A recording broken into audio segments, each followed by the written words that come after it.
as you know, looking back at what what was made in Little Valley at one time, and there were more knives manufactured in Little Valley, New York than there were in England and Germany put together at the turn of the century. That's huge. Today it's huge to see the knives that are made in China and various places offshore. And certainly there are some good manufacturers still in the United States, and they're making good knives. But they're nowhere near the numbers of manufacturers that there were 10, 20, 30 years ago. But out of this one family, the Cases, which is a remarkable American dynasty, no less than 32 different cutlery companies were started. And that's all because our family could never get along. We'd start a company, get in a battle over profits and money, and then go start another one. Case, Burl, Champlin, Platts, Brown, Crandall, so many names, all related. It's a great history. In a very small town, and this is all that remains. If you ever want to take a look, I've got probably 20 different straight razors where they used to piece them together at night and put the different names on them. Right on. Like Imperial Razor Company in Little Valley, New York. Oh, cool. Olympic Razor Company in Little Valley, New York. George Watkins, all of them.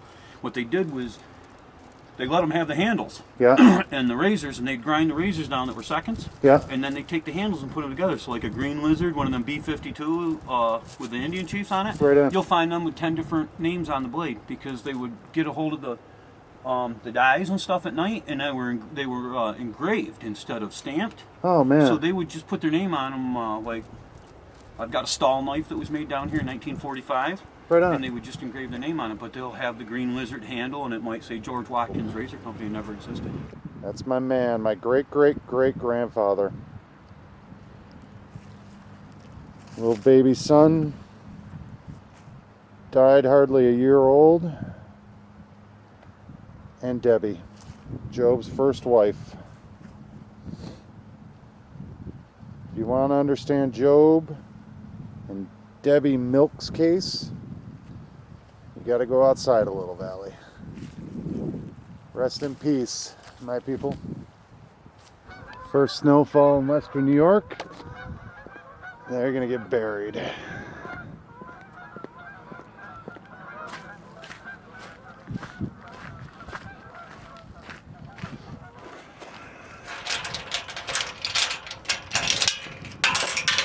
I'm not trespassing.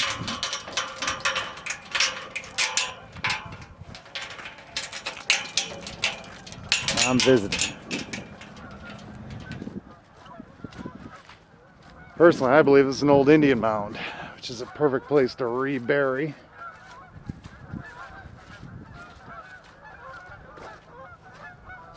What a great spot.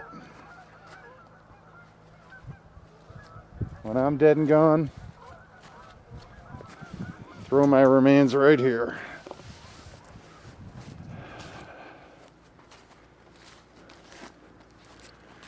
And even up here, see all of the connections. A Champlin, many Champlins, a couple Burls buried here. Right there. All relatives. William Champlin, the Waits, very early settlers of America, all relatives. And right over here is my great-great-great-great-grandpa, William Case. Served in the cavalry, War of 1812. William was a blacksmith. Taught his sons, including Job, how to clear forest and farm. Strong man. Great man. Job learned well. Just to give you a sense of the kind of man Job Case was, he could clear an acre of forest, old growth, in a month. No tractors, just him and some oxen. And he got to keep the wood, and the farmer could plant crops. My great-great-grandpa built this sucker. Members of the family still remember coming out here when Gene Case owned it. Great spot up in the woods. Young Job Case falling in love with Debbie Milks, who lived right here. A great old house. Walking out here, I don't think Napoli's changed much from what it was then. Farms. The year was 1890, and JBF Champlin, getting ready for the passage of the McKinley Bill, which would drastically increase tariffs on imported cutlery and other goods, sensed opportunity and bought all of the product, all the machinery from Beaver Falls Cutlery in Pennsylvania. And he brought it here, and up on this hill, he dug a giant reservoir and built a big plant for Cattaraugus+Cutlery. It would be water powered. This was a huge undertaking. And this is where it all started.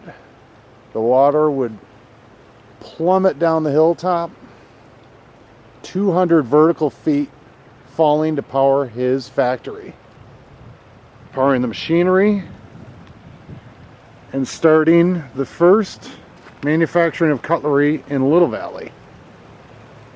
This is what remains of that factory. Chunks of concrete. But this is where Cattaraugus+Cutlery started, before it was all importing and buying product from others. JBF Champlin was a visionary, and this became Mill Street. You could hear the drop hammers all night, and this put the town to work and put it on the map as a major cutlery center in America.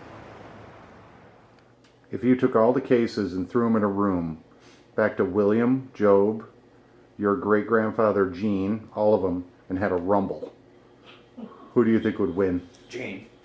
Gene? He was tough. He was tough? He was a strong man. You know, I mean, he did a lot of professional fighting, if you will, out in the West. When W.R., when his grandma Burley used to call him Uncle Willie, and Gene were in Nebraska, things out in the West, there were some big fights, and Gene would come out the winner. He's a very strong man. Now these cases back in the day were a wild bunch, some weird connections back to maybe the James gang and some others. Give me a little bit of that. Well, one thing, they were not stealing Mr. Champlin's horse. They were merely putting it on a railroad car to take out to Spring Green to breed some of their mares. And as I recall, they had the full intentions of returning that black stallion. Okay. All right. But as for banditos out in the West, how raucous were these boys? Gene was probably the roughest of the bunch with his wrestling matches, but I don't think they did that much dishonest, illegal things. Wink, just like a relative.